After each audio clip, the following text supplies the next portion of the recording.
네, 이번엔 여의도 정치권 소식으로 넘어가 보도록 하겠습니다. 국민의당이 이번에는 여당 손을 들어줬습니다. 주제어 보시죠. 총 투표수 298표 중 가 160표, 부 134표, 대법원장 김명수 임명 동의안은 가결되었음을 선포합니다.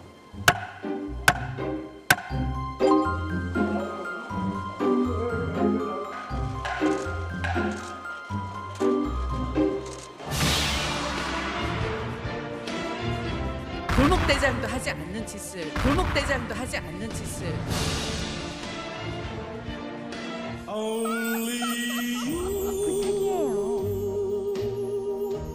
can make all this world seem right. Only you can make the darkness bright. 넥타이 색깔이 영향을 줬구나. 이 넥타이는 제가 존경하는 김근태 선배님의 유품입니다. 저 나름대로의 결단 또는 중요한 결정을 할 때 늘 이 넥타이를 맵니다. 국민의당 색깔하고 전혀 무관하고. 그건 뭐 상상에 맡기겠습니다. 여기까지 이번엔 문재인 대통령이 직접. Only you can make.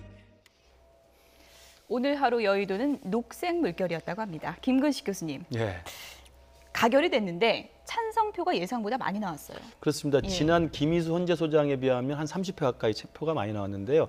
애초에 국민의당이 이제 당론으로 정하지 않고 의원 개개인의 판단에 맡긴다는 자유투표로 결정을 했는데 예. 국민의당의 최종적 분위기는 오늘 의총까지도 대충 반대보다는 찬성이 좀 많은 것 같다라고 집계가 됐었고요. 예.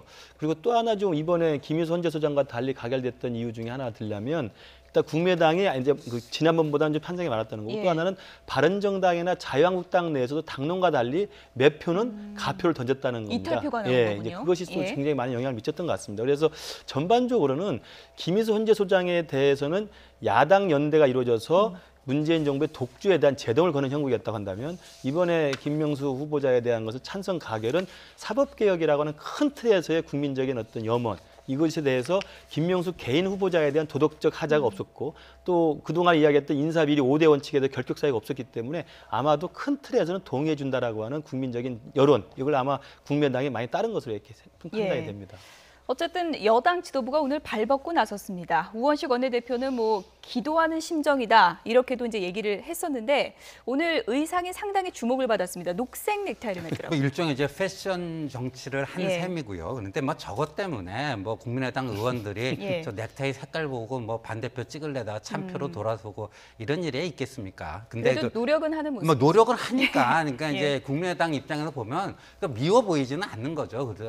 그리고 우리가 뭐 협치라는 말을 이제 자주 썼는데 협치가 되려면 일단 대화가 좀 통해야 되지 예. 뭐 협치가 되든지 안 되든지 할 거 아닙니까? 근데 그간에 보면은 여야 간에 좀 대표급 인사들이 너무 말을 거칠고 험하게 함으로써 대화 자체가 안 돼 버리는 예. 대화가 안 되는데 협치가 될 수 있겠습니까? 근데 요번에 보니까 이제 민주당에서 지난번 이제 김희수 헌재소장 후보자 부결권도 있고 그걸 좀 교훈 삼아서 굉장히 사전 정지 작업을 나름대로 성의 있게 했다. 문 대통령도 유엔 총회 참석 출국 전에 안철수 대표랑 김동철 원내대표한테 직접 전화를 거는 예. 이런 성의를 보여줬고 또 추 대표가 사과를 했고 본인 땡깡 발언에 대해서 뭐 등등 이런 정도의 뭘 하니까 국민의당도 그런 점에서 이렇게 움직인 게 아닌가 이렇게 보여집니다. 네.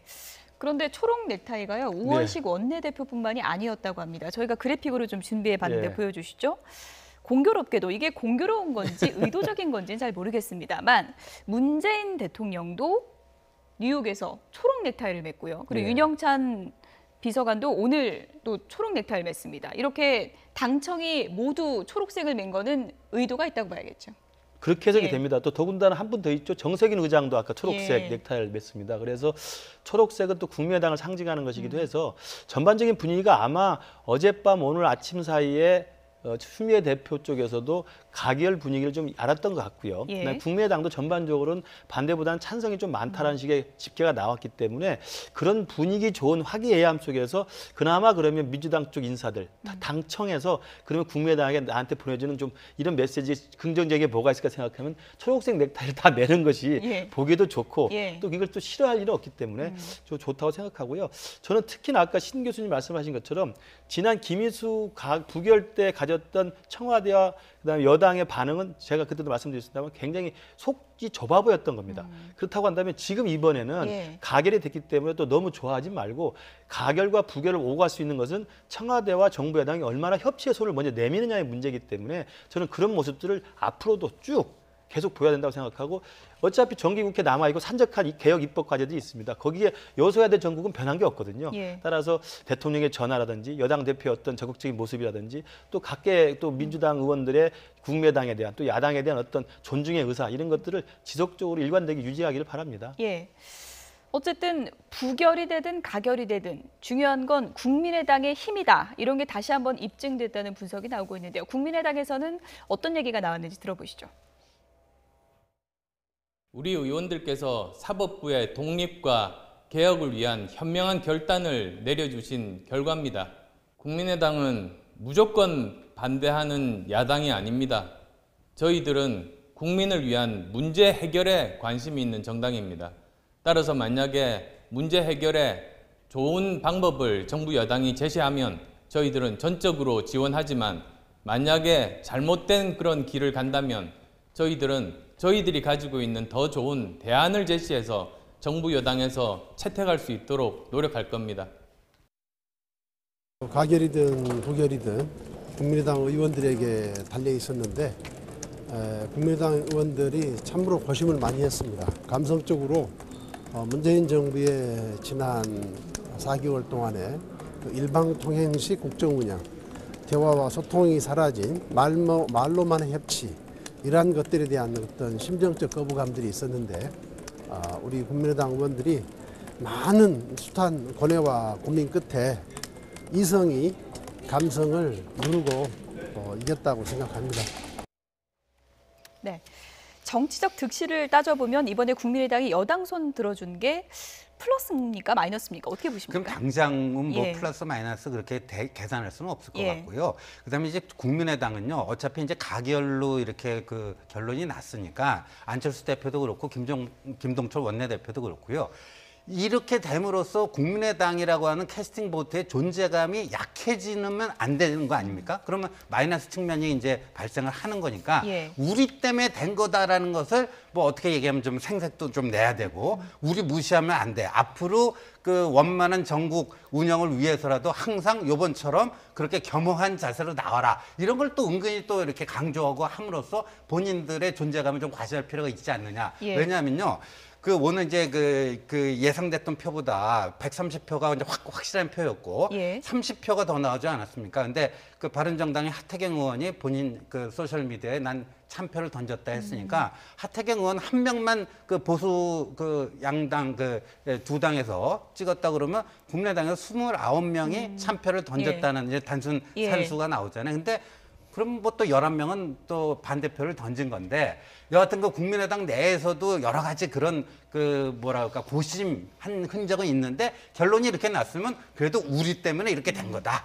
이런 그 존재감은 또 분명히 확인할 필요가 있지 않나 보입니다. 예.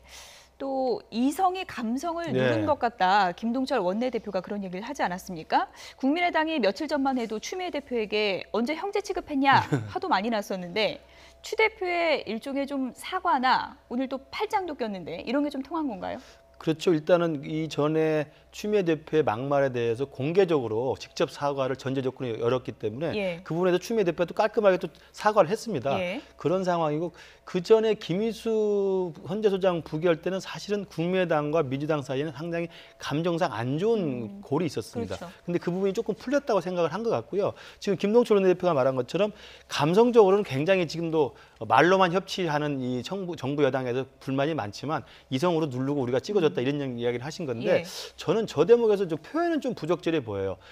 이성이 감성을 누르고 했다는 것은 반대표를 던진 한 10여 명의 사람들은 그럼 감성에 따라서 그 반대표를 던진 걸 해석이 되기 때문에 저 부분이 뭐 분위기 맥락상으로 이제 최근에 어떤 격앙된 분위기에도 불구하고 사법부의 수장으로서의 옳지 그른지만 생각해서 우리는 잘 합리적 판단을 내렸다는 걸 강조하기 위해서 한 건데 이성과 감성으로 대비시킨 건 좀 김동수 원내대표가 조금 실수하신 거 아닌가 싶습니다. 저희가 좀 사진을 모아봤는데요. 이른바 추다르크.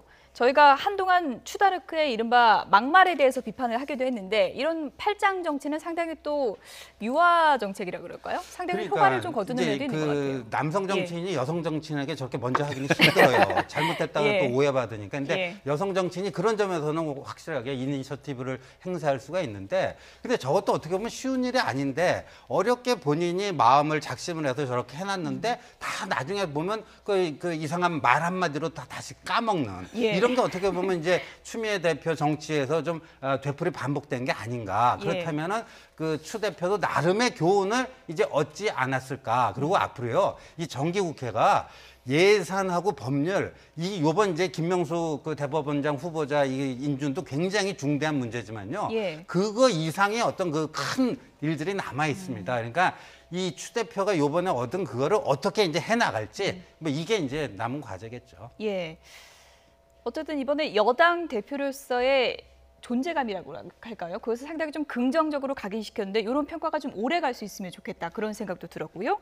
어쨌든 김명수 대법원장 후보자 발 개혁이 이제 곧 시작되지 않겠습니까? 마음이 상당히 좀 무거운 부분도 있을 텐데 어떤 부분을 좀 기억을 하고 시작을 해야 될까요? 일단 그 김명수 후보자 같은 경우는 기수 파괴의 파격 발탁이었잖아요. 그러니까 대법관 경험도 없고 법원 행정적 경험도 없는 일선 지방법원장을 발탁해서 대법원장을 했기 때문에 아마도 세대 교체라든지 아니면 기수 서열 파괴하면서 아마도 실력 위주의 새로운 사법부 변화는 예상이 될 것 같습니다. 그러나 또 하나 이제 눈여겨봐야 될 대목은 뭐냐면 대법관이 대법원장 포함해서 13명인데 이미 2명은 지난달에 문재인 정부에서 문재인 대통령이 2명이 임명이 됐습니다. 근데 나머지 10명이 문재인 정부 임기 내에 전부 새로 바뀔 수밖에 없습니다. 그러면 남은 10명에 대한 대법관 제청 권한을 지금 김명수 신임 대법원장이 갖고 있기 때문에 너무 우리법 연구에 우려가 있었기 때문에 너무 편향되거나 이념적으로 같은 쪽에 있는 사람만 대법관으로 제청하게 된다면 또다시 야당 쪽에 반발이 있을 겁니다. 그래서 아마도 남은 10명에 대한 인사 제청권을 행사할 때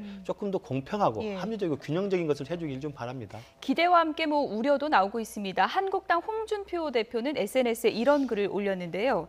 뭐 김명수 후보자 정기승 대법원장 외에 역대 대법원장 중에 최저 득표율을 기록했다 이런 또 비판을 했고요. 요 점이 이제 한국당이 계속 강조했던 거죠. 코드 사법부가 되지 않도록 해야 한다. 이게 이제 보수 진영에서의 상당한 좀 우려도 큰 것 같습니다. 그런데 이제 우리가 뭐 이제 사법 개혁이란 말은 어디든지 다 갖다 붙일 수 있는 그 용어이기 때문에 좀 때로 헷갈리기도 한데. 지금 사법개혁의 핵심은요, 상권 분립 정신에 따라서 정치 권력으로부터의 확고한 독립입니다. 첫 번째는 독립이고요. 두 번째 키워드는 방금 전에 우리 김 교수 말씀하신 것처럼 균형입니다. 그러니까 본인이 우리법 연구의 출신이기 때문에 더욱더 좀 균형 잡힌 어떤 판결과 인사 이렇게 하는 것이 뭐 좀 단순한 뭐 자유한국당의 저런 우려뿐만 아니라 전 국민적인 그 보통 사람들의 바람이 그거 아닌가. 그러니까 독립과 균형 이 두 단어를 김명수 이제 대법원장이 깊이 가슴속에 좀 새겨야 될 것 같습니다. 김명수 후보자가 오늘 우려와 걱정도 제가 모두 가지고 문제를 해결하도록 하겠다 이런 입장을 밝히기도 했는데요. 국민의 기대를 잘 기억해 주셨으면 좋겠다는 생각이 들었습니다. 신지호 연세대 개건교수 그리고 김근식 경남대 교수 두 분이었습니다. 고맙습니다.